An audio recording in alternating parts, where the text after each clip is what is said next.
Kamala Harris's tax proposal has come under scrutiny as of late and has become the cause of concern for several persons in the United States. So let's look at what each candidate out front is proposing, so that way we are clear about what is on the table and what is being offered. Now, the information that I'm looking at has been sourced from each candidate's website as well as taxfoundation.org. I've identified 5 areas that I believe most people would be interested in so that we can get clear. Those areas are the corporate income tax rate, capital gains, credit deductions and exemptions, tariffs and trade, as well as business. So as it relates to corporate income tax, Kamala Harris is proposing a 28% rate. Donald Trump is proposing 20%, and the current rate is at 21%.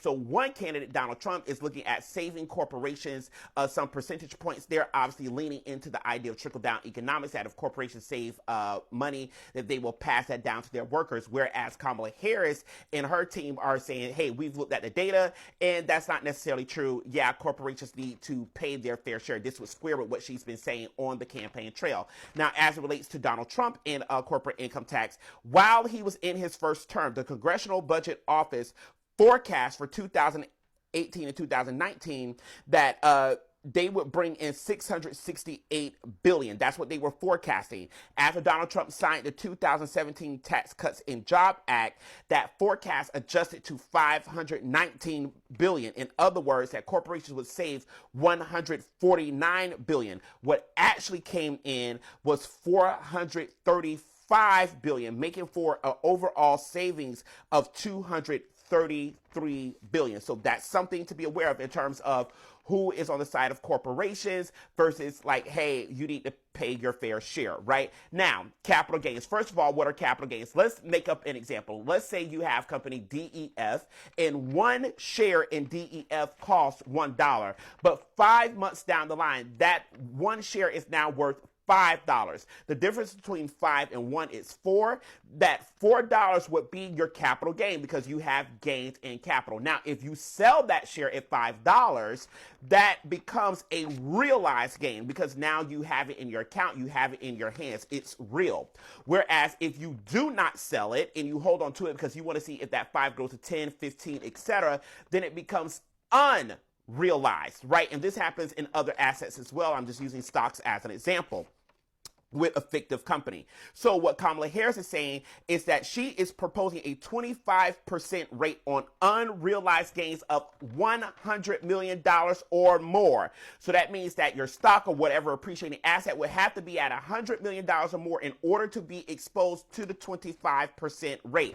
This can also be interpreted as a billionaire minimum tax rate, right? That if you have all of these assets that are worth this much, you have to pay your fair share. That is what she's saying, and that squares with what she's been saying on the campaign trail. Donald Trump, as of yet, has not offered a tax policy proposal around this area. Now, let's get into tax deductions and exemptions. Kamala Harris is offering a tax exemption on tips that'll save about $6,249 for those persons. She is looking at expanding child tax credit up to $6,000 for children under 1, $3,600 for children between the ages of 2 and 5, $3,000 for children ages 6 and up. She is also proposing that to expand the earned income tax credit for those who do not claim children. This will be a tax credit for low to moderate income individuals or couples. This obviously is responding to J.D. Vance's comments around those who do not have children. She is also proposing to expand the premium tax credit. What is that? Simply put, healthcare. This is where she's talking about that she was able to cap insulin at $35 and how she wants to expand that to other prescriptions and life-saving medications, right? This would be that area, and where she wants to cap $2,000 out of pocket costs for senior citizens as it relates to healthcare. This would be that area. She is also offering to expand housing credits. And for those of you who've been around for a while, you remember when I looked at Kamala Harris's 2019 housing policy, and we went through that and we critiqued it and said what was wrong with it. Well, I'm going to give her props here. She has corrected that and made it income-based as opposed to geography-based. And she is now offering $25,000 down payment assistance. She's also offering low-income housing tax credit for housing developers. This would be for those developers developers who are building multifamily units, right? And some of you are familiar with the TikTok that I did around those who build in opportunity zones and how they didn't really set aside low income apartment units within their building. Well, Kamala Harris is saying if you build multifamily units and you offer more low income housing units, I am going to offer you a tax credit to do that. So there is that.